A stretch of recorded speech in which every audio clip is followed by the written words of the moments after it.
And they basically just talk about a red truck being abandoned. This is a 911 call that happened from the day that Summer Wells went missing, supposedly.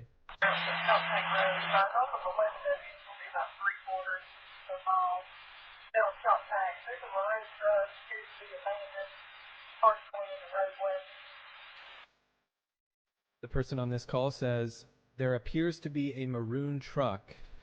A maroon truck appears to be abandoned partially on the roadway. Now, if you remember from the beginning part of when Summer Wells went missing, there was this maroon truck that was always attached to her being missing, whether it was on the flyers or just being talked about. 36, go ahead. 36, I know you're out of the ER. I just received a call advising there's two kids, approximately a 7-year-old and a 4-year-old, standing on the side of the road. Going to be right around the East Tennessee Iron Metal, waving at cars as they go by, and no adults are around. They're close to a blue house. Get them right there here. 10-4, he's going on a patrol check of 2 children on 66 South, standing by the roadway with no adults.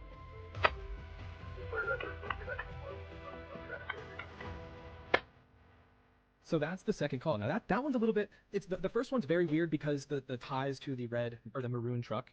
Okay, the ties that initially when Summer Wells went missing, there was suspicion or interest around a possible red truck that's near 110 Ben Hill Road.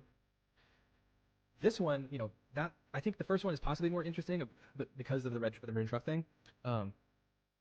The two people the two people on the side of the road, I think it could just be a coincidence, but them talking about a possible, it says, I just received a call, approximately a 7-year-old and a 4-year-old standing on the side of the road around East Tennessee Iron and Metal, waving at cars going by. 7-year-old and a 4-year-old. Summer Wells at the time was 5. Crispy Treat says this wasn't anywhere near Summer's house. I think, look, I bet that they would probably be able to clear this up very easily.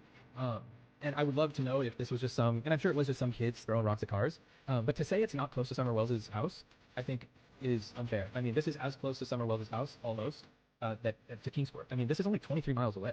So if we're talking about a possibility of someone getting in a car and going this way, this is the East Tennessee Iron and Metal. Obviously, the idea of Summer Wells getting to this position or this area of the state on foot, yeah, that makes more sense. But it is still interesting nonetheless. This was probably, once again, this isn't as interesting, I think, as the first 911 call of the supposedly abandoned red truck. But I just wanted to mention it because it was apparently another 911 call that came in that day. This isn't that far from Summer's house. It's not a mile away, but 23 miles probably takes about 30 minutes, 25-30 minutes. Yeah, I'd say 32 minutes to drive, so a half an hour by car. Bug Love, how far is Iron and Metal from 110? Yeah, that's what we're showing right here, 110 Ben Hill. Then I even showed, if you would go from 110 Ben Hill to Knoxville, for example, you would go right next to where this Iron and Metal place is. You would pass very close to it here on Highway 66.